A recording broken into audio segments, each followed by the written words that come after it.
कौन सोच सकता था कि एक साधारण सा दूध का डिब्बा रे के हाथों में आते ही जेल तोड़ने का सबसे बड़ा हथियार बन जाएगा।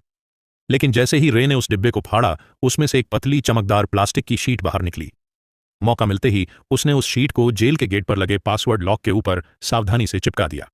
जब गार्ड ने पासवर्ड टाइप किया तो उसकी उंगलियों के निशान उस शीट पर साफ छप गए। रे ने एलिमिनेशन मेथड का इस्तेमाल करते हुए जल्द ही सही पासवर्ड का कॉम्बिनेशन ढूंढ निकाला। लेकिन असली चुनौती अभी बाकी थी। गेट के बाहर हाथ कैसे पहुंचाया जाए। रे ने टॉयलेट पेपर को पानी में भिगोकर छोटी छोटी गोलियां बनाई और उनमें टूथपेस्ट मिलाकर एक चिपचिपा मिश्रण तैयार किया। फिर एक बड़े कागज की शीट में इन्हें लपेटकर उसने एक अनोखा चिपचिपा हथियार बनाया। लेकिन यह सब करने के लिए उसे कैमरे की नजरों से बचना था। ट्रे ने पहले ही गार्ड की दिनचर्या का बारीकी से अध्ययन कर लिया था। हर बार जब गार्ड उसे सेल में बंद करके जाता, वह बाहर सिगरेट पीने और समय बिताने के लिए चला जाता। इस दौरान मॉनिटरिंग रूम 7 मिनट के लिए खाली रहता था। यही रे का सबसे बड़ा मौका था। रे ये जानता था कि जेल से भागने के लिए 3 चीजें जरूरी हैं। पहला, गार्ड्स की रूटीन की पूरी जानकारी। दूसरा, जेल के ढांचे का सटीक अंदाजा। और तीसरा, बाहर किसी भरोसेमंद साथी का होना। रे ने पहले 2 चीजों पर पकड़ बना ली थी। उसने जेल के पास एक कमजोर जगह भी ढूंढ निकाली थी, एक फायर स्टेशन जो जेल की दीवार से सटा हुआ था। रे के पास ब्लैक सेल की लोकेशन का भी पता था। सब कुछ दिमाग में सेट करने के बाद उसने अपने प्लान को अमल में लाना शुरू किया। उसने जानबूझकर एक कैदी पर हमला कर उसे घायल कर दिया। जैसा उसने सोचा था वैसा ही हुआ। गार्ड्स ने उसे सजा के तौर पर ब्लैक सेल में डाल दिया। जब गार्ड खाना देने आया, रे ने चुपके से कागज की गोली छोटी खिड़की के ताले में डाल दी, जिससे वह आसानी से खुल गई। पासवर्ड सिर्फ 4 अंकों का था, जिसे रे ने चुटकियों में क्रैक कर लिया। ब्लैक सेल से निकलते ही उसने मॉनिटरिंग सिस्टम को हैक कर 1 मिनट पुराना फुटेज चला दिया, ताकि गार्ड्स को कुछ पता न चले। इसके बाद उसने फायर स्टेशन से जुड़ी वेंटिलेशन पाइपलाइन को खोज निकाला। जब गार्ड सिगरेट पीने में व्यस्त थे, उस पाइप के रास्ते रेंगता हुआ बाहर निकल गया। बाहर उसकी साथी पहले से ही तैयार थी। उसने एक छोटी कार में विस्फोट कर दिया, जिससे फायर अलार्म बज उठा। गार्ड्स ने सीसीटीवी फुटेज चेक की, लेकिन सब कुछ सामान्य दिखा। इस बीच रे फायर स्टेशन में दाखिल हो चुका था। उसने जल्दी से एक फायर फाइटर की वर्दी चुराई और फायर ट्रक के नीचे छुप गया। अफरा तफरी का फायदा उठाकर वह ट्रक के साथ घटनास्थल तक पहुंचा और वहां से अपनी साथी की गाड़ी में बैठकर साफ बच निकला। यह रे की 14वीं जेल ब्रेक थी, जहां यह खुलासा होता है कि वह कोई नॉर्मल अपराधी नहीं था। उसका असली काम जेलों की सिक्योरिटी सिस्टम को टेस्ट करना था। असल में वह एक सिक्योरिटी कंपनी का ओनर था, जिसकी वजह से वह नकली कैदी बनकर जेलों में घुसता और अपनी काबिलियत से बाहर निकलकर यह प्रूफ करता था कि जेल की सिक्योरिटी सिस्टम में सुधार की जरूरत है या नहीं। वह इतनी जेलों से भाग चुका था कि लोग कहने लगे कि यह बंदा किसी भी जेल को एस्केप कर सकता है।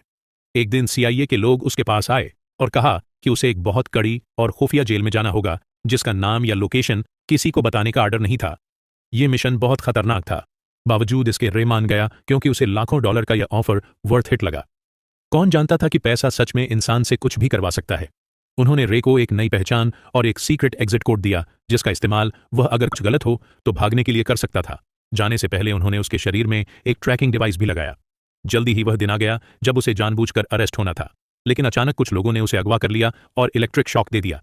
इससे पहले कि उसे कुछ समझ आता, उन्होंने उसके हाथ से ट्रैकिंग डिवाइस को निकाल दिया और उसे बेहोश कर दिया। जब उसकी आंखें खुलीं तो उसने खुद को एक अजीब सी जेल में पाया, जिसमें हर रूम कांच का बना हुआ था और वहां हर जगह कैमरे थे। उसके आसपास सभी कैदियों को भी ऐसे ही 24 घंटे सुपरविजन में रखा गया था। यह जेल पूरी तरह से हवा में लटकी हुई थी, जिससे कोई भी कैदी जमीन खोदकर भागने का सोच भी न सके।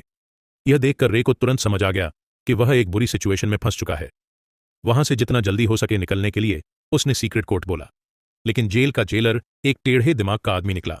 उसने बिना कुछ सुने रे को फिर से बंद कर दिया। अब यहां यह राज सामने आता है कि जेलर किसी ऐसे आदमी से मिला हुआ था जो रे का दुश्मन था। कुछ देर बाद उसने देखा कि यहां के गार्ड्स पूरी तरह से हथियारों से लैस हैं और चेहरे पर काले मास्क लगाकर घूमते हैं, और गार्ड्स की संख्या भी कैदियों से कई ज्यादा थी, जिसकी वजह से उनका जब मन करता वे किसी को भी मारने या पीटने लग जाते।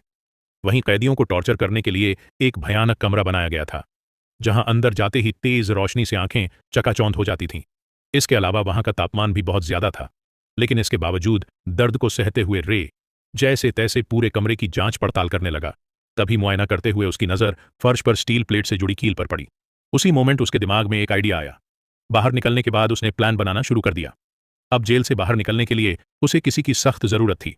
जैसे ही उसने अपनी पहचान बनानी शुरू की, तभी टाइसन नाम का एक आदमी उससे दोस्ती करने आ गया। उसकी आंखों में अलग ही चमक थी। उसने सीधे पूछा, क्या चाहिए तुझे? रे ने भी कुछ नहीं छुपाया और सीधा कहा, मुझे एक चमकदार आयरन शीट चाहिए जो रोशनी को रिफ्लेक्ट करे, और अगर तुम मुझे यह लाकर देते हो तो हमारी दोस्ती पक्की समझो। इस पर टाइसन भी राजी हो गया। इसके बाद वह सीधा जेलर के पास पहुंच गया और उसे उल्टा सीधा कहने लगा, जिससे टेढ़े दिमाग का जेलर गुस्से में आकर उसे वाटर टॉर्चर देने लगा। हालांकि इसी बीच टाइसन ने चालाकी से उस कमरे का ड्रेन कवर निकाल लिया। काफी मार खाने के बाद उसने वह कवर रे के हवाले कर दिया। रे को लगा, वाह, ये आदमी तो काफी शातिर खिलाड़ी निकला। टाइसन से इंप्रेस होकर उसने अपनी असली पहचान बता दी कि मैं एक जेल ब्रेकर हूं। इसी के साथ उसने अपना एनालिसिस भी बताया कि इस जेल का स्ट्रक्चर वर्टिकल है, जिसका मतलब यह जेल अंडरग्राउंड में बनाई गई है। दरअसल जब रे टॉर्चर रूम में था तो उसने जमीन के नीचे से पानी की आवाजें सुनी थीं, जिसका मतलब वहां एक पानी की पाइपलाइन हो सकती है जिससे उन्हें भागने का रास्ता मिल सकता है। इस सब के बाद टाइसन ने जानबूझकर जेल के गुंडे मार्को ब्रदर्स से पंगा ले लिया। उधर रे ने एक रोटी को हथेली में छिपा लिया। फिर जैसे ही मार्को के आदमियों ने जेल में मारपीट मचाई, प्लान के अकॉर्डिंग दोनों को टॉर्चर रूम में डाल दिया गया। वहां पहुंचते ही रे ने फौरन ड्रेन कवर निकाला और उसकी रिफ्लेक्शन से कीलों पर फोकस डाला।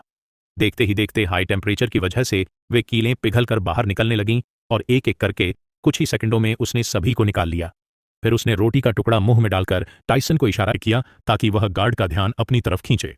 इसके बाद टाइसन ने अपना काम शुरू कर दिया, जिससे जेलर का ध्यान उसकी तरफ चला गया। वहीं रे ने तुरंत गीली रोटी को सीसीटीवी कैमरे पर चिपका दिया ताकि अंदर की फुटेज न दिखे। फिर वह फ्लोर से नीचे उतर गया और पाइपलाइन में चढ़ते हुए आगे बढ़ने लगा। लेकिन बदकिस्मती से रास्ते में गलती से एक तार टूट गया, जिससे पानी बाहर आने लगा।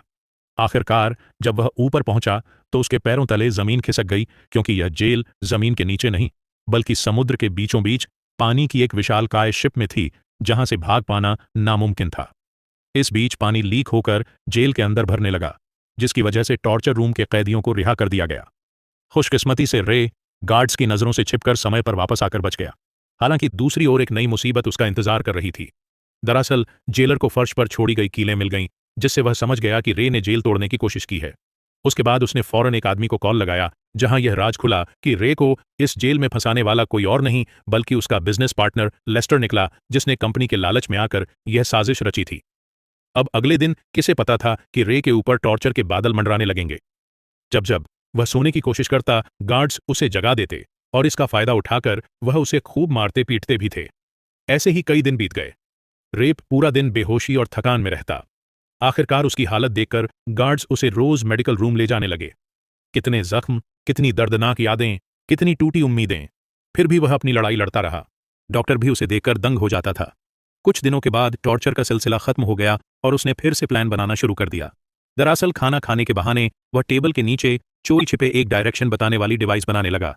इसी दौरान उसने मार्को से मिलकर उसे अपनी टीम में शामिल कर लिया, जिसके बाद तीनों ने मिलकर एक ताबड़तोड़ प्लान बनाया। प्लान के हिसाब से मार्को भाई ने जेलर से झूठ बोला कि मेरे पास खुफिया जानकारी है जो मुझे डेक पर जाकर पहुंचानी है। यह सुनते ही जेलर ने उसे डेक पर जाने की परमिशन दे दी। अब वहां पहुंचते ही मार्को ने डायरेक्शन डिटेक्टर से मेजर करना शुरू कर दिया, मगर रे के लिए इतना काफी नहीं था। उसने नोटिस किया कि फ्लश करते वक्त पानी घड़ी की उल्टी दिशा में घूम रहा था। अब सारे डाटा को एनालिसिस करने के बाद उसने कंक्लूड किया कि वह अभी नॉर्दर्न हेमिस्फीयर में है। फिर एक नए आए कैदी से पूछने पर पता चला कि अभी नवंबर का महीना चल रहा है। इसके बाद रे ने अपने बॉडी टेम्परेचर को ध्यान में रखकर अनुमान लगाया कि वहां का तापमान जरूर मोरक्को तट के आसपास का होगा। इतनी मशक्कत के बाद आखिरकार अंत में जाकर उन्होंने क्लियर लोकेशन का पता लगा ही लिया। हालांकि लोकेशन पता होने के बावजूद वे वहां से निकलते भी तो कैसे। तभी टाइसन ने कहा कि अगर हम किसी तरह से बाहर मौजूद मेरे आदमियों तक मैसेज भेज सकें तो हमें यहां से निकलने से किसी का बाप भी नहीं रोक सकता। उसकी बातें सुनकर रे को लगा कि इस जेल का डॉक्टर शायद उसकी मदद कर सकता है। उसके बाद उन्होंने एक प्लान बनाया जिसके अकॉर्डिंग टाइसन ने जानबूझकर रे पर हमला कर दिया, जिससे वह डॉक्टर के पास जा सके। ऐसे ही कई दिनों तक रे बीमार होने का नाटक करके रोजाना डॉक्टर के पास जाने लगा। डॉक्टर को भी रे का दर्द बर्दाश्त नहीं हुआ और वह उसकी मदद करने के लिए राजी हो गया। अब यहां यह खुलासा होता है कि दरअसल डॉक्टर भी यहां उम्र कैद की सजा काट रहा था, इसलिए उसने रे को उसके परिवार से मिलाने का वादा किया। जिसके बाद उसने गुप्त रूप से रे का मैसेज टाइसन के आदमियों को भेज दिया।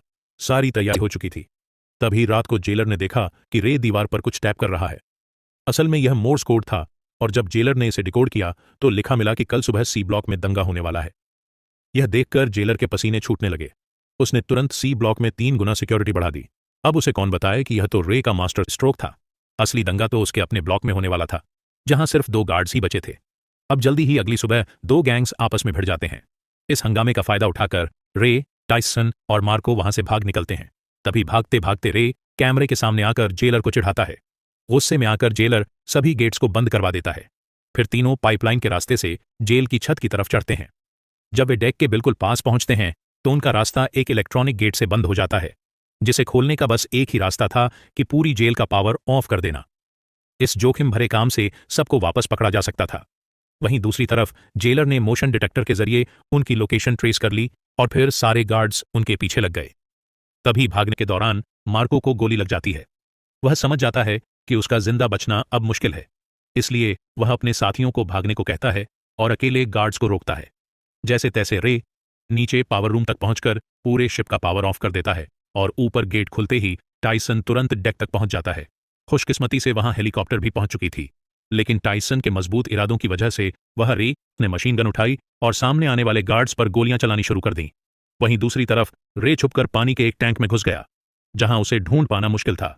यह देखकर जेलर ने तुरंत आदेश दिया कि शिप को दोबारा रिस्टार्ट करो, जिससे जिस पानी के टैंक में रे छुपा था वह अपने आप फ्लश होने लगा, जिससे रे फौरन समुद्र में जा गिरा। रे का दिमाग देखकर जेलर के तो होश ही उड़ गए। वहीं इधर टाइसन ने एक बंदूक उसकी तरफ फेंकी। रे ने तुरंत कैच किया और कुछ गोलियां फायर कर दी, जिससे जेलर के पीछे रखे तेल के ड्रम फट गए। इसी के साथ जेलर की वहीं मौत हो गई। अब सब कुछ शांत हो गया और वे दोनों अफ्रीकन तट पर पहुंच गए। अचानक सामने से एक गाड़ी आई, जिसमें से एक लड़की उतरी। वह लड़की और कोई नहीं बल्कि जेसिका निकली, जिसने रे को यह मिशन का ऑफर दिया था। तब रे को पूरी बात समझ आई। यह सारा प्लान डसन की बेटी का था। दरअसल जेसिका ने अपने पिता को बचाने के लिए उसे जेल में भिजवाया था और रे की चालाकी से उसे बाहर भी निकलवा लिया। आखिरकार रे के चेहरे पर एक प्यारी सी मुस्कान खिल उठी और ऐसे ही संघर्ष और हार न मानने के जज्बे से वे लोग अपने परिवार से वापस मिल सके। यही मुलाकात इस खूबसूरत फिल्म का अंत बन गई। तो दोस्तों, आशा है आपको कड़ी मेहनत और उम्मीद से भरी यह मूवी पसंद आई होगी। अगर पसंद आई है तो प्लीज वीडियो को लाइक करके चैनल को सब्सक्राइब कर लें, जिससे आपको और भी मूवीज देखने को मिल सके।